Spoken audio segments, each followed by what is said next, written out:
Meus amados irmãos, a paz do Senhor, estamos de volta com mais um encontro, o sexto encontro de análise e de estudo da disciplina Atos dos Apóstolos. Essa disciplina, ela possui como referencial teórico este manual de estudos, produzido pelo pastor George Wood, com subsídios teológicos do pastor Gunnar Berg de Andrade. Creio que os irmãos já tiveram a oportunidade de, ao longo da semana, analisarem o material. Hoje iremos tratar a lição de número 6, e essa lição tem por título Os Ministérios de Pedro, Barnabé, Saulo e Tiago, compreendendo o texto bíblico de Atos, capítulo 9, versículo 32, até o capítulo 12, versículo 25. Nesse momento, nós vamos fazer a leitura bíblica. Convido você a abrir a sua Bíblia no livro de Atos, capítulo 10.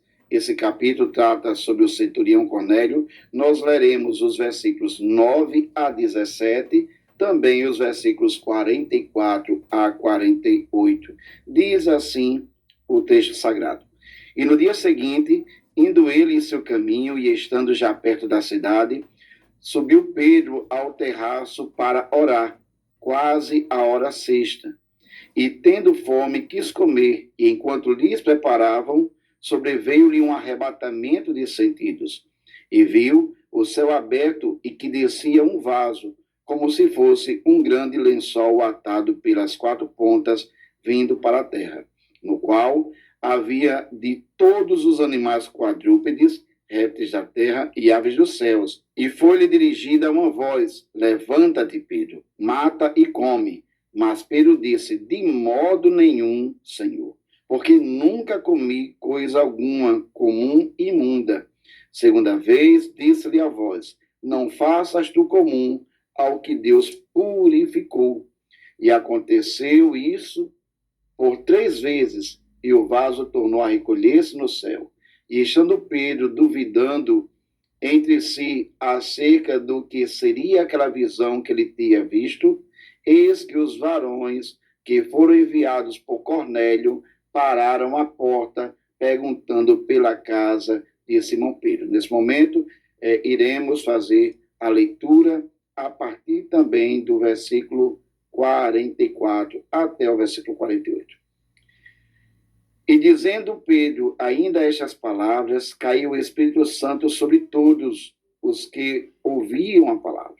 E os fiéis, que eram da circuncisão, todos quanto tinham vindo com Pedro, maravilharam-se de que o dom do Espírito Santo se derramasse também sobre os gentios, porque os ouviam falar em línguas e magnificar a Deus. Respondeu então Pedro: Pode alguém, porventura, recusar a água para que não sejam batizados estes, que também receberam como nós o Espírito Santo? E mandou que fossem batizados em nome do Senhor. Então rogaram-lhe que ficasse com eles por alguns dias. Senhor, meu Deus, Pai amado e bendito, te agradecemos, Senhor, pela leitura desse texto bíblico. Suplicamos a ação do teu Espírito sobre o nosso entendimento, dando-nos clareza da tua palavra. Abençoa, Senhor, todos que estão, Senhor, comprometidos com o estudo da tua palavra. Que eles possam prosseguir, Senhor, entendendo que este é um tempo do Senhor, é o tempo que o Senhor reservou para cada um de nós. Assim, ó Pai, que pedimos e te agradecemos em nome de Jesus. Amém. Meus queridos irmãos, dando continuidade ao estudo dessa disciplina Atos dos Apóstolos, é importante lembrarmos que no nosso último encontro, nós tivemos a análise da lição de número 5, e naquela oportunidade nós estudamos o ministério de Filipe e de Saulo.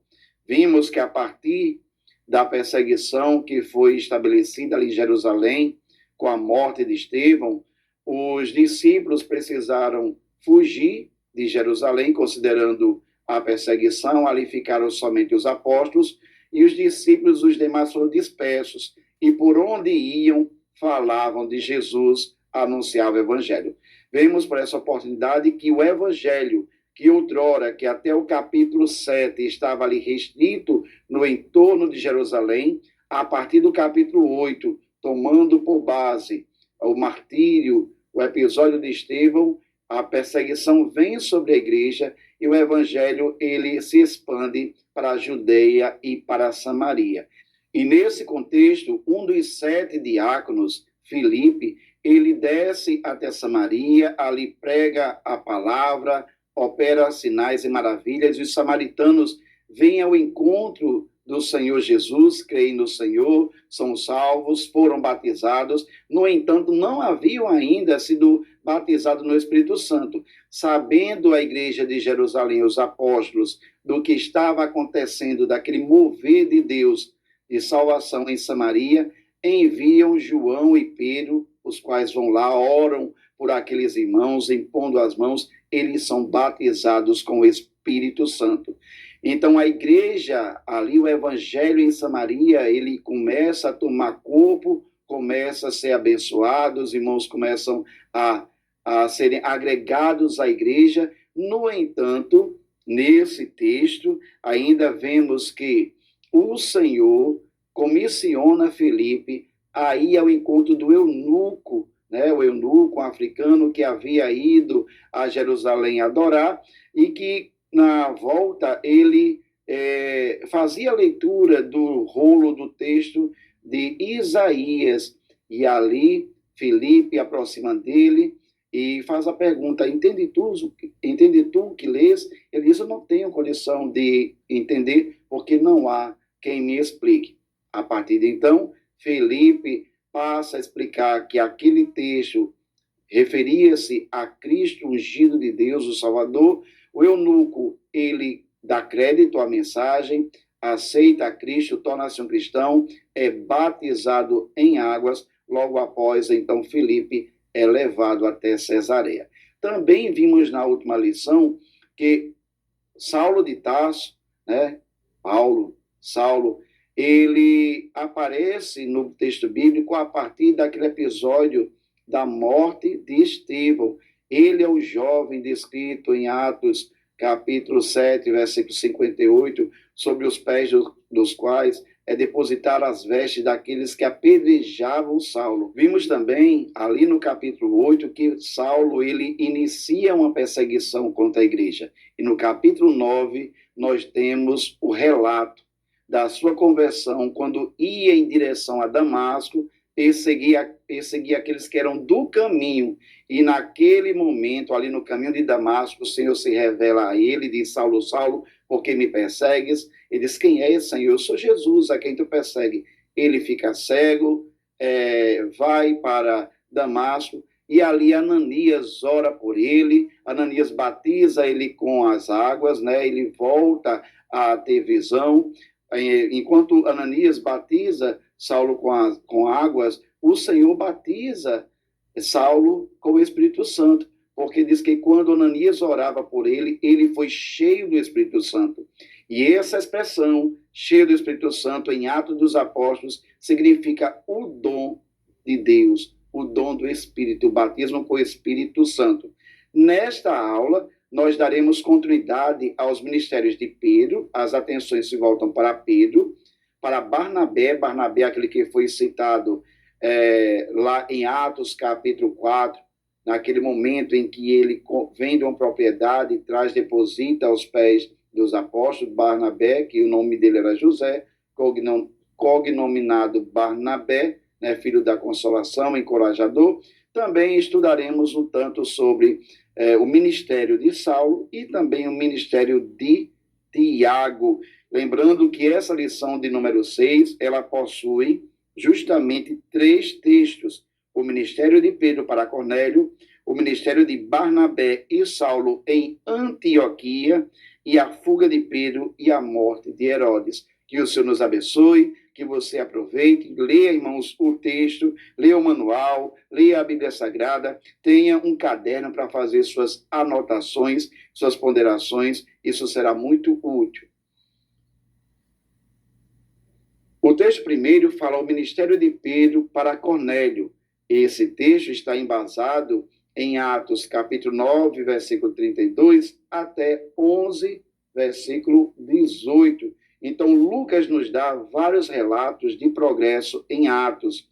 Diz o texto em Atos 9 e 31. Assim, pois, as igrejas em toda a Judéia e Galileia e Samaria tinham paz, e eram edificadas e se multiplicavam, andando no temor do Senhor e consolação do Espírito Santo. Em Atos, do capítulo 1 ao capítulo 7, nós temos que a igreja ela desenvolveu uma base de trabalho em Jerusalém e assim aprontou-se para o próximo passo. A partir de Atos capítulo 8, estendendo até o capítulo 12, nós vemos a igreja se expandindo para além dos limites geográficos de Jerusalém, atingindo principalmente Samaria e Judéia. Então, Deus usou Filipe para pregar em Samaria, ao etíope e em Cesareia. Em Atos capítulo 10 e capítulo 11, nós estudaremos sobre o ministério de Pedro a Cornélio, né? Cornélio, que habitava em Cesareia. Então, meus irmãos, vejamos 4 verdades nesta sessão. Primeiro, os crentes, eles crescem de pouco em pouco. Todos os crentes, eles crescem lentamente, até mesmo os apóstolos. Irmãos, aqueles primeiros cristãos, os apóstolos, eles foram criados em um contexto, em uma cultura judaica, mas o propósito do Senhor era que eles levassem, a igreja levasse o evangelho a toda a criatura, que não ficasse somente restrito em Jerusalém. Então é importante considerar que eles tiveram muitas dificuldades para romper as barreiras culturais, né, que estavam impostas. Então todos os crentes crescem lentamente, até mesmo os apóstolos. Pedro, ele é um bom exemplo de um crente em crescimento. Quando nós analisamos a história de Pedro, a partir dos evangelhos, nós podemos perceber o quanto o Senhor trabalhou na vida de Pedro, ampliou a sua visão. Saulo, quando fora chamado, já foi chamado com uma visão mais ampla, né? Ele tinha essa consciência de o projeto de Deus de alcançar os gentios. No entanto, Pedro precisou ser trabalhado dia após dia. Então, ele crescera mais rápido do que os outros apóstolos. Falando de Pedro, Deus usou o ministério de Filipe para despertar Pedro. Por quê? Porque Pedro, ele com os apóstolos, haviam ficado em Jerusalém durante a perseguição. No entanto, Filipe, ele sai de Jerusalém e vai a Samaria, e ali prega o evangelho, ali estabelece, né, um grupo de irmãos que serviam ao Senhor. No entanto, aqueles irmãos não haviam sido batizados. E quando a igreja em Jerusalém, os apóstolos, sabem disso, enviam Pedro e João para conferir, analisar e orar por aqueles irmãos. Então, chegando ali em Samaria, verificando aquela situação, meus irmãos, a mentalidade de Pedro em relação aos samaritanos foi ampliada. A experiência de Pedro em Samaria abriu-lhe o coração e ele nunca mais foi o mesmo.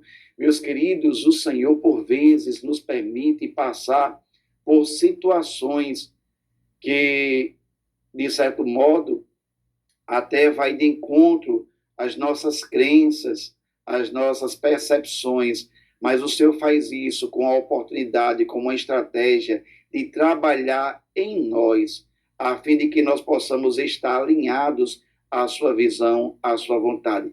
Lembramos que o conhecimento de Deus é amplo, o projeto de Deus é extensivo, o projeto de Deus não se limita aos fatores humanos, por isso que o Senhor nos permite situações no dia a dia, na nossa caminhada cristã, para trabalhar, não só através de nós, não só por nós, mas trabalhar acima de tudo em nós. Então, Pedro e João pregaram em muitas aldeias samaritanas no caminho de volta a Jerusalém, Atos 8 e 25. O Espírito usou Pedro para expandir a igreja em Cesareia e em outras cidades da Judeia. Todos os que moravam nessa cidade se voltaram para o Senhor quando Pedro curou Enéas. Atos, capítulo 9, versículo 33 a 35, nos relata o que aconteceu ali em Cesareia. E achou ali certo homem chamado Enéas, jazendo numa cama havia 8 anos, o qual era paralítico. E disse-lhe Pedro: Enéas, Jesus Cristo te dá saúde, levanta-te e faz a tua cama. E logo se levantou. E viram-no todos os que habitavam em Lida e Sarona, os quais se converteram ao Senhor. Também em Jope, Pedro ressuscita Dorcas, e isso é um grande sinal que traz vidas a Cristo. Em Atos 10, nós veremos Pedro se tornar um cristão na grande comissão. Por quê? Porque ele tem a sua visão ampliada e percebe que o evangelho, ele é para todos. A sua visão cresceu em estágios. O crescimento é lento, mas ele é certo para aqueles que se deixam ser guiados pelo Espírito Santo. Então, o segundo apontamento é que precisamos escolher entre a cultura ou Deus. Esse é um grande desafio, meus irmãos. Poder escolher, e devemos escolher e discernir, né, ter essa habilidade de compreender que a cultura é humana, o projeto de Deus, ele é eterno. Então, a cultura, ela é constituída de valores, de crenças e comportamentos de um grupo de pessoas. Isso inclui tradições passadas de geração em geração. Algumas culturas, logicamente, concordam com a Bíblia e outras ensinam o oposto à palavra de Deus. Então, o problema, irmãos, é identificar e saber filtrar, fazer essa análise.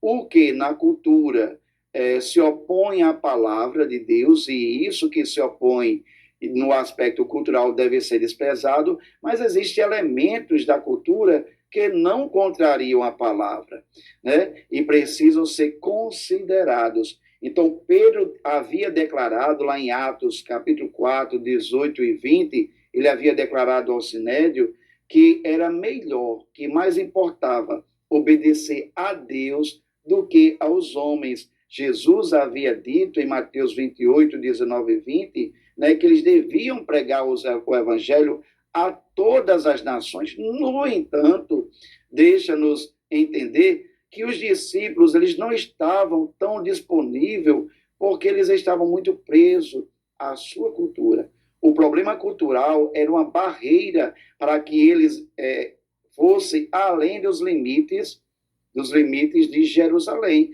E muitos que fugiram, irmão, na perseguição, pregavam o evangelho somente a judeus. Então, de certa forma, até sob a perseguição, os gentios haviam sido, de certa forma, desprezados, deixados em segundo plano.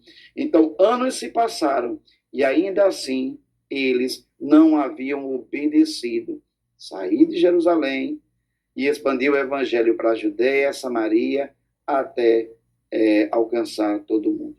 Então, Pedro tinha coragem suficiente para ficar contra o Sinédrio, mas ele achou difícil ficar contra a sua própria cultura. Então, aos poucos, ele escolheu entre a sua cultura e a ordem de Cristo. A sua cultura ensinava que os judeus não se associavam aos samaritanos. Isso fica claro quando nós lemos João, capítulo 4, versículo 9. Ele ensinava também que era errado ter comunhão, associar com um curtidor. E Pedro esteve na casa de Simão Curtidor. Nós vemos essa verdade tomada na referência de Atos 9:43, Levítico 11:40. O curtidor aqui, irmãos, era aquele que trabalhava com peles de animais. E para isso ele tocava no animal morto para tirar a pele. E segundo Levítico, capítulo 11, versículo 40, todos que tocassem em um animal morto, ele tornava-se imundo. E aqueles que tivessem contato com essa pessoa também tornava-se imunda, então. Então, Pedro, ele precisou estar na casa de Simão, o curtidor. E para ele assim ficar lá, ele teve a sua mente ampliada quanto a isso. Então, sua cultura também dizia que era errado entrar na casa de um gentio. E agora, em Atos, capítulo 10, a partir do versículo 27 e 28, vemos Pedro entrando na casa de Cornélio em Cesareia. É bom honrar a cultura, que não entra em conflito com Deus, mas há momentos em que um crente deve escolher entre a cultura e o Senhor. O terceiro ponto importante a ser considerado nesta aula é que Deus não tem favoritismos. Irmãos, ao longo da sua história, os judeus sempre se acharam muito especiais para Deus. De fato, são especiais sim. Povo escolhido de Deus. Foi através dos judeus que o Senhor revelou a lei. A salvação vem por intermédio dos judeus. Jesus era judeu. No entanto, eles tinham todo um cuidado, né, e um preconceito com os gentios. Não entendiam que desde o chamado do Senhor para Abraão, quando o Senhor diz, Abraão, em ti, em tua descendência, será bendita todas as famílias da terra, eles não conseguiam entender que Deus desejava alcançar todos com a salvação. E para que isso acontecesse, era necessário se estabelecer um relacionamento. E aqui nós abrimos um parêntese importante, meus irmãos. Nós somos povo de Deus, nós somos crentes na pessoa bendita de Jesus, nós seguimos uma rota direcionada pelo Espírito Santo, mas nós precisamos entender que, como igreja, precisamos nos relacionar de forma adequada com os pecadores, a fim de trazê-los a Cristo, a fim de abrir oportunidades para que o Evangelho alcance-os através da proclamação da palavra. Então, é algo importante a refletir. Deus não tem favoritismo. O Deus que salva o judeu é o Deus que salva os romanos, é o Deus que salva os gregos, é o Deus que salva o africano, é o Deus que salva o brasileiro, enfim. Deus deseja salvar a todos. Deus ama a todos. Irmão, Deus ama quem você não ama, né? Deus deseja alcançar e abençoar quem você até nem percebe, mas é propósito de Deus alcançar a todos. Então, Cornélio, ele era um gentil, ele era um centurião, ou seja, ele era um líder do exército romano que coordenava um grupo de 100 soldados, mas ele era um centurião que era temente a Deus, ao ponto de o anjo dizer, Cornélio, as tuas orações têm sido recebidas. Então, ele não estava tão longe do reino de Deus, mas precisava de um Salvador. Então, ele reúne a sua família e manda chamar Pedro, que estava em Jope. Com a chegada de Pedro e sua comitiva à sua residência em Cesareia, quando ouviam Pedro falar sobre Cristo, antes que eles sinalizassem que estavam se convertendo ao Senhor, o Espírito Santo já os batizou. Então podemos entender, irmãos, que ele tinha uma sede muito grandiosa por Deus e que ele era alguém onde o Espírito Santo já estava trabalhando. Eu sempre considero, irmãos, que o pecador, ele não decide para Cristo exatamente naquele momento em que foi anunciada o Evangelho. Existem casos e relatos de pessoas que ouviram o Evangelho em outras oportunidades, mas a semente ficou ali plantada e ele, certa feita, foi para a igreja já com essa intenção de aceitar a Cristo como Salvador. Vemos isso no evento aqui de Cornélio. Enquanto Pedro ainda falava, eles já foram batizados com o Espírito Santo. Então, Atos 10, 34 e 35 diz assim, e abrindo Pedro a boca, disse, reconheço por verdade que Deus não faz acepção de pessoas, mas que ele é agradável àquele que, em qualquer nação, o teme e faz o que é justo. Pedro precisou, irmãos, diante disso, né, precisou se justificar aos crentes de Jerusalém, vemos isso em Atos, capítulo 11 e versículo 18. Por quê? Porque ele havia entrado na casa de um gentio, ele havia permitido o batismo em água da família de Cornélio, daqueles que estavam lá, e ele precisou justificar-se à igreja, aos irmãos que estavam em Jerusalém, para que eles pudessem entender que Deus também aceitara os gentios, né? E isso, para mim, é algo importante da gente frisar, porque em outro momento Pedro havia sido enviado pela igreja, né? Por aqueles que estavam em Jerusalém, pelos apóstolos, a Samaria. E ali Pedro viu que os samaritanos foram cheios do Espírito Santo.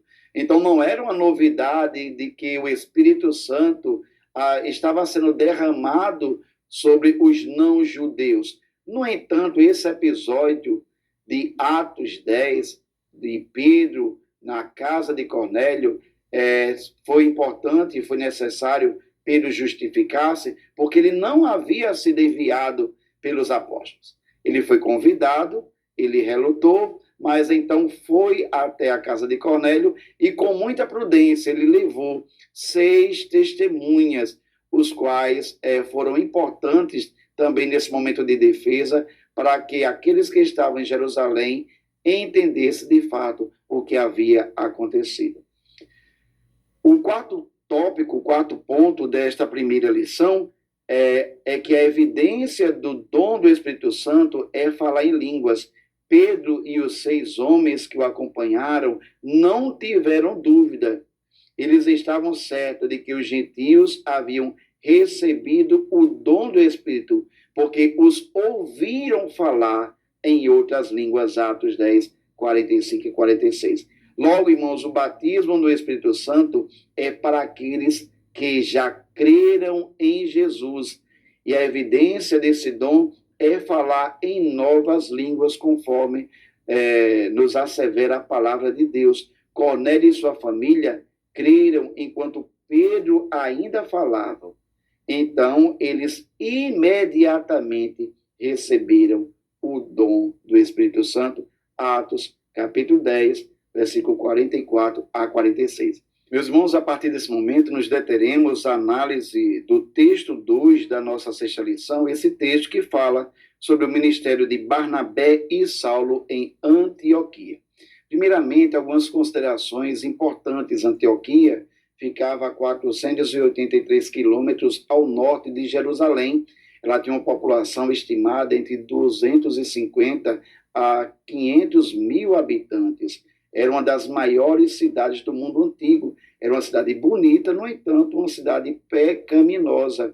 No entanto, é relevante salientar que, mesmo assim, com todas essas suas características, Antioquia tornou-se o centro do cristianismo, pois é a partir de Antioquia que são estabelecidas as missões transculturais, as viagens missionárias de Paulo. Logo, meus irmãos, foi Antioquia e não Jerusalém que tornou-se a chave para alcançar o mundo para Cristo. Isto posto porque lá em Antioquia o Espírito Santo fala e diz: apartai-me a Saulo e a Barnabé para uma obra que eu tenho reservado.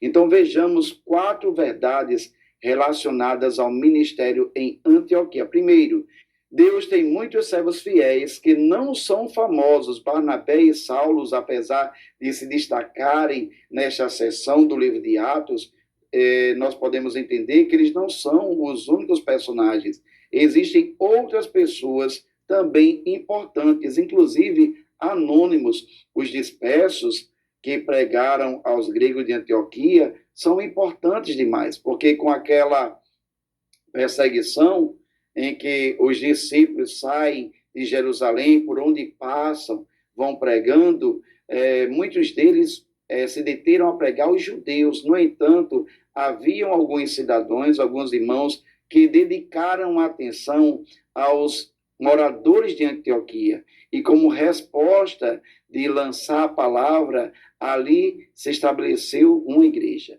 Então, existem muitas culturas, mas um só evangelho é o apontamento número 2. Então, por 15 anos, meus irmãos, a igreja de Jerusalém pregava o evangelho com contornos judaicos, moldado à cultura e alinhado à lei. Então, os gentios que foram alcançados pela mensagem de salvação, eles tinham um outro modo de vida. Eles estavam em um outro contexto cultural e eles precisavam ser aceitos na igreja, mas para isso eles não precisavam moldar-se à cultura judaica. Então nós percebemos que o evangelho, a mensagem do evangelho, ela é mais ampla e ela pode ser aplicada a toda e qualquer cultura. Barnabé viu graça de Deus e foi um encorajador nesse contexto da igreja em Antioquia. Barnabé, meus irmãos, ao ser enviado pela igreja, pelos apóstolos que estavam em Jerusalém, Antioquia, ele considerou que aqueles crentes de Antioquia, eles não estavam em um contexto judaico. Então, ele não se limitou à condição de observar a cultura. No entanto, ele passou a observar a graça de Deus que havia sido manifestada, alcançando aqueles irmãos, a ponto de encorajá-los a permanecerem fiéis, servindo ao Senhor. Atos 11:23 nos faz essa afirmação.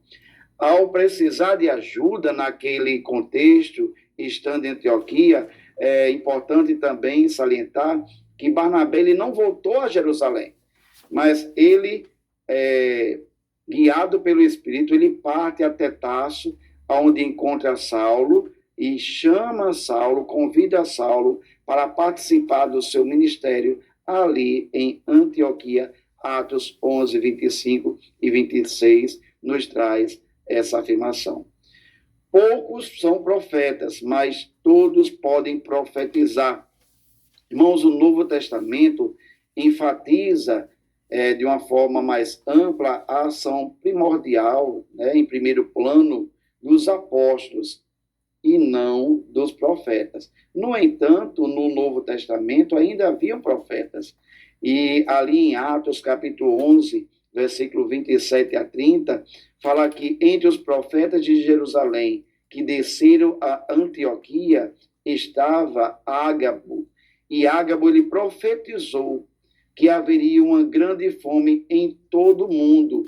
E, irmãos, recebendo essa mensagem, aqueles irmãos de Antioquia tiveram seus corações tocados, direcionados a ajudar os crentes necessitados da Judeia. Atos 11:27-30. Irmãos, e essa atitude, essa iniciativa daqueles crentes, daqueles irmãos de Antioquia, de levantar recursos e canalizá-los à assistência dos irmãos judeus, dos crentes judeus que estavam na Judeia, irmão, teve um resultado magnífico, pois essa atitude, ela serviu para fortalecer o relacionamento entre os crentes gentios da Síria e os crentes judeus que habitavam na Judeia.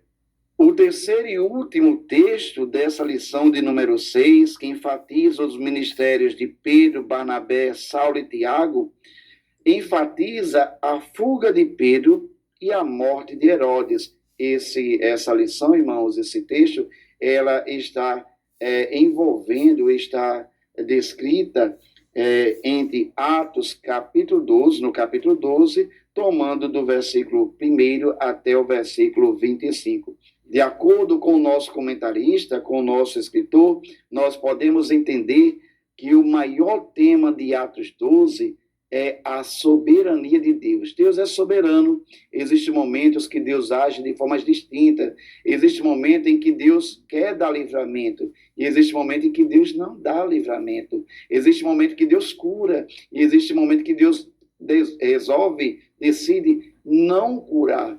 Então Deus, ele é soberano e faz aquilo que lhe apraz. Então vejamos agora 4 contrastes relacionados ao fato da soberania de Deus, ao fato de Deus reinar.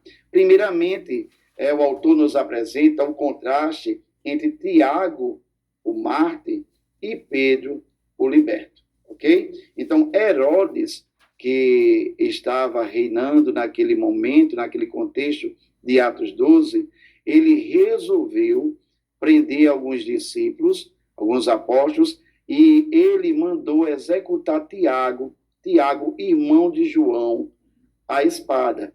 Então, essa morte através da espada era um costume romano, né? E se dava pela decapitação, é o que diz Atos 12:12.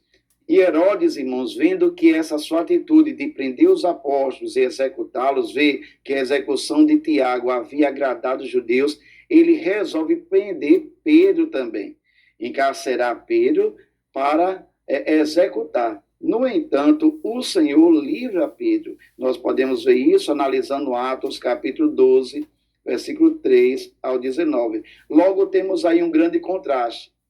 Tanto Tiago como Pedro serviam ao Senhor. Tanto Tiago como Pedro andaram com o Senhor. Tanto Tiago como Pedro estavam no centro da vontade de Deus. Mas Deus, na sua soberania, resolveu recolher Tiago.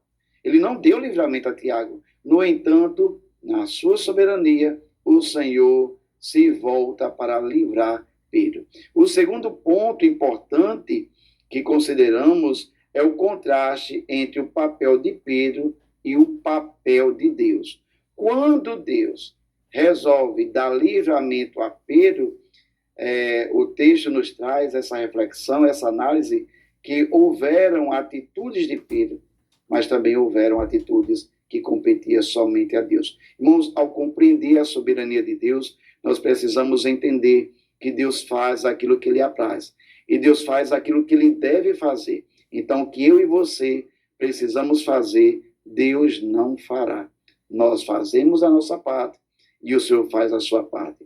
Então, ao ser preso, Pedro descansou e foi dormir, entendendo que ele nada poderia fazer. Então, o texto nos assevera que Pedro orou e foi dormir, mesmo sabendo que no outro dia seria executado. Foi preciso um milagre, irmãos, para escapar da prisão. E aqui nós trazemos uma reflexão. Meus irmãos, é necessário entendermos que existem momentos na nossa vida que só o Senhor pode agir. E quando nós entendemos isso, quando nós compreendemos que o Senhor é soberano, que ele faz como ele quer, que em questão de segundos ele muda a história, ele pode mover onde nós não podemos mover, nós descansamos no Senhor. E assim fazendo, nós nos livramos de pesos como ansiedade, como desespero. Precisamos entender que por mais difícil que a situação seja, nós estamos no centro da vontade de Deus. E se for projeto de Deus mover e agir em nosso favor, ele fará. Então Pedro, entendendo isso, ele resolveu confiar, foi dormir, e entendia que só um milagre, ele não podia fazer nada, só o Senhor. Então ele fez a parte dele, ele orou, descansou, confiou em Deus. Então Pedro aprendeu a diferença entre o seu papel e o papel de Deus. O papel dele era descansar, era esperar, era ter fé, era aguardar e era obedecer. E o papel de Deus era operar o milagre. Então, no nosso livro, texto, observando na página 284, nós temos aí um quadro que nos mostra justamente a parte de Pedro e a parte de Deus nesse milagre que marca o capítulo 12 de Atos dos Apóstolos. Então, na parte de Pedro, Pedro se levantou. Na parte de Deus, Deus fez cair as correntes. Aquilo que competia a Pedro, Pedro calçou as sandálias e se vestiu. Deus fez com que os soldados que ali estavam continuassem dormindo. Pedro, ele seguiu o anjo que estava sendo usado como instrumento de libertação. Deus abriu as portas da prisão. Pedro continuou andando, e Deus abriu o portão de ferro da cidade. Então, precisamos entender, irmãos, que existe a parte de Deus e existe a nossa parte. Precisamos orar, descansar e confiar no poder e na soberania de Deus. Agindo Deus, quem impedirá? O terceiro contraste, ele se estabelece entre a nossa fé fraca e o forte amor de Deus. Meus irmãos, enquanto Pedro estava preso, existia uma igreja que estava orando por ele. Pedro estava preso e a igreja fazia constante oração. Atos 12:5 nos revela isso. Essa igreja estava reunida na casa da irmã Maria. A irmã Maria, que era mãe de João Marcos, né? A fé daqueles irmãos, apesar de pedirem a Deus, era uma fé pequena, né? Mas eles estavam usando a sua fé. E quando Pedro, liberto, chega naquela residência e bate na porta, e aquela serva, a menina, a criada Rode, vai atender e vê Pedro, e ela afirma para aqueles irmãos, olha, Pedro está aí. Eles não conseguiam acreditar no tamanho do milagre, ao ponto de pensar que era o anjo de Pedro. Então, quando Pedro chegou à casa de Maria, mãe de João Marcos, eles não conseguiram, irmãos, acreditar naquele milagre, Atos 12:12-17. O autor e o texto bíblico nos afirma que Herodes, indignado, chateado pelo livramento que acontecera com Pedro, ele manda, então, executar os soldados que estavam guardando Pedro. Então, envergonhado com aquela situação que havia acontecido sob o seu domínio, ele deixa a Judéia e vai para o palácio que estava em Cesareia. Ali, um certo dia, ele veste as suas vestes reais, assenta-se sobre o trono e faz um discurso. E aqueles que ouviram, o povo, ouvindo o discurso de Herodes, exclamavam, né, com voz de admiração, voz de Deus e não de homens, Atos 12:22. E Herodes tomou essa glória para si. O texto nos afirma que Deus ele envia imediatamente um anjo que toca em Herodes. E Herodes morre comido de bichos, Atos 12:23.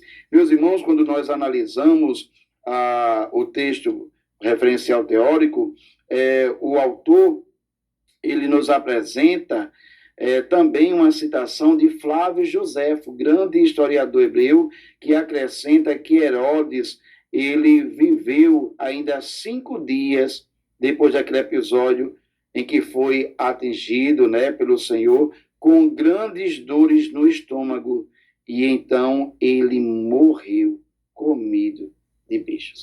Meus amados irmãos, queremos agradecer por sua companhia, que Deus abençoe a sua vida, permaneça firme, seja perseverante, entenda que este é um tempo de Deus para a sua vida. O que Jesus faz, você não entende hoje, entenderá depois. Persevere no estudo da palavra de Deus. Até o próximo encontro, se o Senhor Jesus assim nos permitir. A paz do Senhor, meus irmãos. Amém.